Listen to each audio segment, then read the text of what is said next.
fellow NGOs and viewers.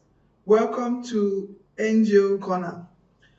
Do you know that many NGOs are not seen as credible? Because office, they don't have office space.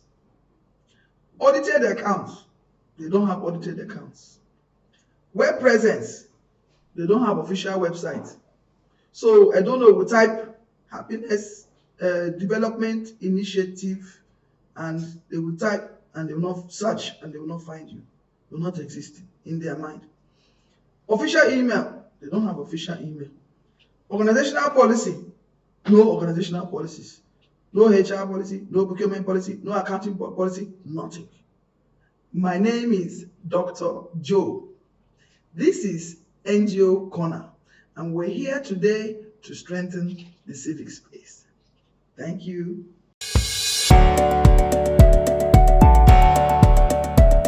Today, we will be talking about what do you do after you have registered your NGO. So the question is, what do you do as an NGO once after you have registered your NGO? You register either as a local, with local government, or registered at the state level, or registered at CAC with either limited by guarantee or incorporated trustees. So now we have, from the other episodes, we have chosen a name for our NGO, and we have selected board members who are not family members. They are available for our board members we chose. They are available for meetings. One or two board members are lawyers, chartered accountants, and the board members, one of them knows about NGO, and the board members, all of them have tax clearance. And you are registered at the local government or state or CAC. So we've done all these things now. And then you have your CAC certificate that I'm registered. Now, see my CAC certificate. Madam, what do I do now with my CAC certificate, with my state level certificate, with my local government certificate? Madam, Dr. Joe, what do I do now? So this is what we're going to talk about today. So the next steps, so the next thing you have to do is, one, acquire an office space. You cannot be considered as a credible NGO if you don't have an official office space. Some people are using their house for an office space. Some people are using where they work in a normal job, where they have the job, they now use the same address. No. You have to have a separate office space dedicated to your NGO, and that's the official address. And when somebody's coming to NGO, that's what they see. You need to procure equipment. You need to open a bank account, an official bank account. You can't give people your personal name to give you a grant. I want to give you a grant. You now give them your personal name. That is not credible. Then also you have to prepare audited accounts. There's an issue I had today, and I was replying them that our NGO has audited accounts. You see, that is how a credible NGO talks. But an NGO that collects money enters the account, no third party external audit, it's not seen as credible. Then another one you have, I hope you're seeing it on the screen, you have to have organizational annual reports that you paste on the internet for the public to see. If you go to the NGO that I was part of founding, you will see our audit reports online that you can read about our annual operations every year, and we try to update it. I think we have 2019 and 2020. So this year we're going to put on our website another annual report. So at least you are making yourself transparent, your activities transparent, not secret, Then you're supposed to also hire a competent resource mobilization staff. Then you also have to create your social media presence. Now, if a donor goes to, wants to search about you, and they type your name on general search, that's development initiative platform, and they type it and don't see anything, they'll say, I've done it many times. When I was reviewing people's proposal, I'll look at the name of the NGO, and then I will now now type in looking for the NGO and nothing will come up, blank. I say, is this NGO really existing? So question mark will come already. Well, the NGOs existing, but they don't have a web presence. They don't have. You even go to YouTube, check any, nothing. Go to Facebook, nothing. So if you don't have any web presence now, or social media presence now, it really may bring a question mark to your credibility. Before the internet didn't matter, but now everybody has a phone. You mention something, they search. So they search and they don't find your name. They'll say, are you sure this NGO is existing or is a 419 NGO? So you have to make sure you have social media presence. Then also you need to have a website and a domain name for your email. So you avoid having emails that is development initiative at yahoo.com. Anytime my students come to me and they send me email like John development at gmail. I always shake my head. I say no. Quickly. Check 30,000. Go and get domain name and call your NGO properly. Like for instance, my own now is just Ogazi at WEWE or Ogazi at Management Solutions. So we pay every year, and you can get as many email addresses for our staff and in the office. So the other thing that is very important to be seen as credible is to have organizational policies like HR policy, human resource policy, accounting policy, travel policy, and these are all the things you need to have. Some of the basic things you need to have to be considered as a credible NGO. So today, we're going to start talking to you about all these things, and I'm going to give you practical steps on what you can do to start acquiring, getting some of these things, putting these things in place so that you can begin to build a very credible NGO. So today we're going to talk about only three. That's acquiring an office space, and then procuring equipment, and then opening a bank account bearing your organization's name. So initially, when I founded the NGO that I'm now the executive director, I didn't know the importance of office space. So I'm not, if you're looking at me now and you're an executive director and you have your CAC certificate, your hand, and you even have a website, but you don't have an office space, foul. Yes, because when I first started in 2009, I didn't see the important office space. I didn't have a project, so I didn't have money. So why would you expect me to have money to rent an office space?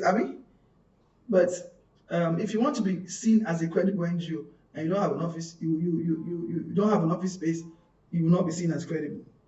If donors, always the public or the general public would like to know your office, a fixed address.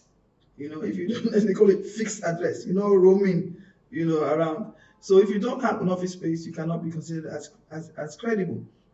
So it's important to have an office space because you need an office address. So is that office address that you will include in your registration for CAC and all your documents and all your applications for grants and whatever you're doing.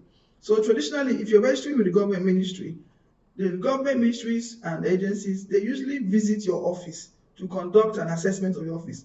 Like when we registered with the Federal Ministry of Women Affairs, they came to our office to see our office, and if they didn't see an office, we wouldn't have gotten the registration with Federal Ministry of Women Affairs. That's the federal level. Then also when we were registering with the Ministry of Budget and Planning in Abuja, they not only came to office, they even wanted to go to our field sites. So if you didn't have an office, forget it. They will not have given us the registration. So there are some grants that require that you have an office space in the state where you want to implement the project. I think some of you have seen that. Many of the times I wanted to apply for a grant, and because we didn't have an office in that state, so we couldn't get the grant because we don't have an office. Some NGOs say, no problem now. As soon as we apply, we quickly go and look for an office and claim to be there. No, it's not the case because donors are getting very smart now. What they do, if they say, okay, Ebony State, Or let me use another state. Let's use Abuja. Do you have an office in Abuja? You say yes, but you don't have. And then you now apply for a grant. And the grant says you must have an office in Abuja, office presence in Abuja before we give you. And you now say, okay, no problem, we don't have an office, but if we apply and they call us, we quickly go and set up an office. So people do that, and then when they say, okay, we want to give you the grant, they quickly go and organize their friend's office or organize one place, paint one place, So sometimes, but when donors come and visit, they are checking for those things. They will ask for utility bill 6 months ago that states your name on that office. They will ask for, like one office they went to, they had fresh paint on the office wall, and it was obvious that they just quickly hurriedly organized the office. They come when my colleagues come by, they say, that NGO, they think they're smart. I think a lot of people feel that they can get away with this, but donors, they check things. They check you. You ask you to go and bring documents showing activities that you've been doing for 6 months. Like they can ask you that can you show evidence that you have been in this building for 6 months, and you cannot bring those evidence if you just packed in and you organize the office or it's somebody else's office.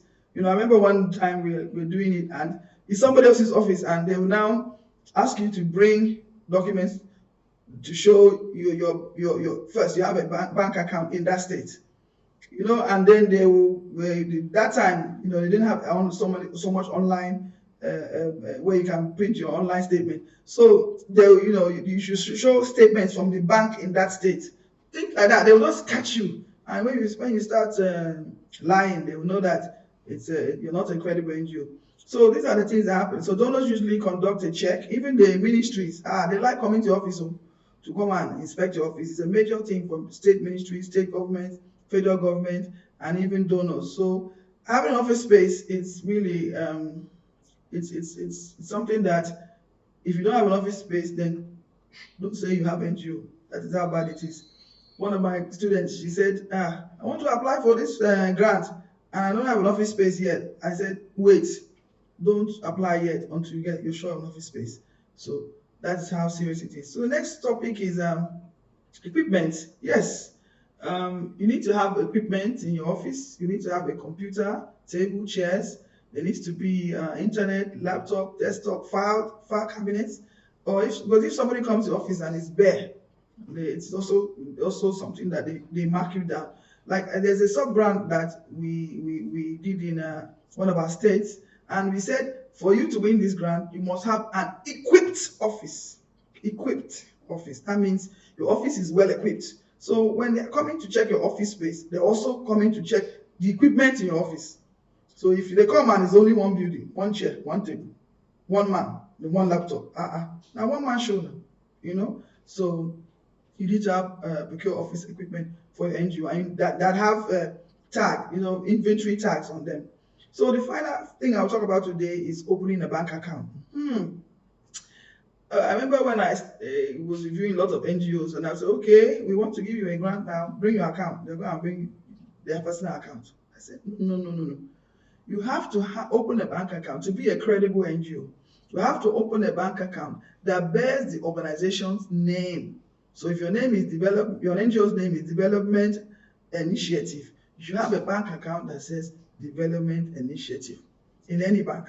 So to run a credible NGO, you are advised to open a bank account in the registered name of your NGO. And also, you need to ensure that the bank account is active by allowing funds to pass through the account. Most of you will ask, Madam, if I open bank account today, I don't have any money now to put in the account. Why should I open a bank account? I don't have any external donor funding, so why do I need to open a bank account? True talk. No money, no account. But that's not what I'm advising. If you want to be a credible NGO, you have registered, you have done what you need to do to open a bank account. In the NGO's name, open a bank account. Put small 5,000. Put small 2,000. No problem, but keep that bank account active. Thank God you can transfer 1,500 and your bank account will be active. But don't be an NGO and you don't have a bank account. It shows something about your economic activity if you don't have a bank account. It means that you've not received any money before if you don't have a bank account. So that's my advice. I know you might not have external donor funding that is significant, but you still need to have a bank account, okay? The reason is because a credible NGO needs to have an annual audit report that is developed from bank records. So if you don't have a bank account, you will not have bank records. And if you don't have bank records, you cannot have an audit report. And if you don't have an audit report, you cannot be seen as an accountable NGO to the statutory bodies like CAC and Federal Inland Revenue Services. So a bank account is very important, and this is where we're stopping today. So we have come to the end of today's episode. The three things we've talked about is the need for you to have an office space, office equipment, and an official bank account in the registered name of your NGO. These are the things we're talking about today. Next episode, we're going to talk about other things. If you haven't subscribed, please subscribe and leave a question or suggestion in the comments section, and then click the bell button to get notifications of the next episode. Now, this is NGO Corner. Come over and join me in this corner. Together, we can contribute to strengthening the civic space. Thank you, and see you next episode. Bye-bye.